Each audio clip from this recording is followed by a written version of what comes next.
బాగున్నారండి. ఈరోజు ఆదివారం కదా, మీరందరూ కూడా చాలా అలర్ట్గా ఉన్నారు. ఆ వాగ్దానం విన్నప్పటి నుంచి చాలామంది నాకు చెప్పిన విషయం అంటే ఆదివారం క్రమంగా వెళ్ళలేని వారు కూడా క్రమంగా వెళ్తున్నామయ్యా అని చెప్తున్నారు. May God bless you. మీ కుటుంబాన్ని, మీ పిల్లల్ని నా దేవుడు దీవించిన కాక. అలాగే దేవుని ఒక వాగ్దానం చదువుకుందాం. సామెతలు 13:6. యథార్థవర్తకునికి నీతియే రక్షణకరము. ఎవరైతే యథార్థంగా ప్రవర్తిస్తున్నారో వారి నీతే వారికి రక్షణకరం, అంటే వాళ్ళని కాపాడుతారు.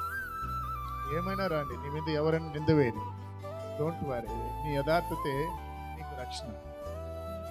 ఆఫీస్లో ఎవరైనా నిన్ను కించపరచుని, లేదా పై అధికారులు నిన్ను ట్రాన్స్ఫర్ చేయని, లేదా నిన్ను డిస్మిస్ చేయని పర్లేదు, కానీ నువ్వు యథార్థంగా నడుచున్నావు కదా, అది నిన్ను ఒకరోజు రక్షిస్తుంది, అది నీకు సాక్ష్యం చెప్తాది. కాబట్టి పిల్లలు మీ తల్లిదండ్రుల దగ్గర యథార్థంగా ఉండండి. దేవుని బిడ్డలుగా మనం దేవుని దగ్గర యథార్థంగా ఉండాలి. భార్యలారా మీ భర్త దగ్గర యథార్థంగా ఉండండి. భర్తలారా మీ భార్య చదువు లేదు కదని, జ్ఞానం లేదు కానీ వారిని మోసపరిచే పని చేయకండి. యథార్థంగా ఉండండి. దేవుని సేవకులు ఎదుట విశ్వాసులు యథార్థంగా ఉండండి.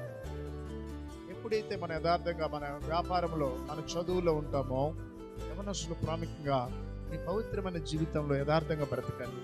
ఖచ్చితంగా యథార్థతే మీకు రక్షణగా ఉంటుంది. అట్టి కృపనిచ్చేలాగా ప్రార్థన చేద్దాం. మహాగణుడా, పరిశుద్ధుడా, దినములు చెడ్డవి, సమయాన్ని పోనిద్దానైనా విన్న వాక్యమన్నా ఎవరిలో సాతాను చొరబడకుండా అగ్నికంచేయండి. మీరు అక్కడ సమీపిస్తుండగా ప్రతి ఒక్క క్రైస్తుని సిద్ధపరచండి. ప్రతి ఒక్కరిలో ప్రార్థన ఆత్మ ఉంచండి. ఈరోజు ఉదయకాలన శరీరం నీరసంగా ఉన్న వారికి ఇప్పుడే యేసు నామములో శక్తిని దయచేయండి. ఎంతోమంది నాయన ప్రభువా అయ్యా అనారోగ్యంతో ఉన్నారు, వారి మీద నీ కనికరం ఉంచండి. అయ్యా ఉదయకాలన ప్రభా ఆత్మహత్యలు, పాయిజన్ తీసుకుంటున్న వారిని మీ నామములో ఆపుతున్నాం తండ్రి. వారిని ప్రభా దురాత్మ శక్తుల నుంచి విడిపించినైనా, ముఖ్యంగా ఉదయకాలన వ్యాధిగ్రస్తుడు బాగు చేయండి. అయా మనుషులంత వరకు మనశ్శాంతి ఇచ్చాము. యేసు నామములో ప్రార్థిస్తున్నాం తండ్రి. ఆమేన్.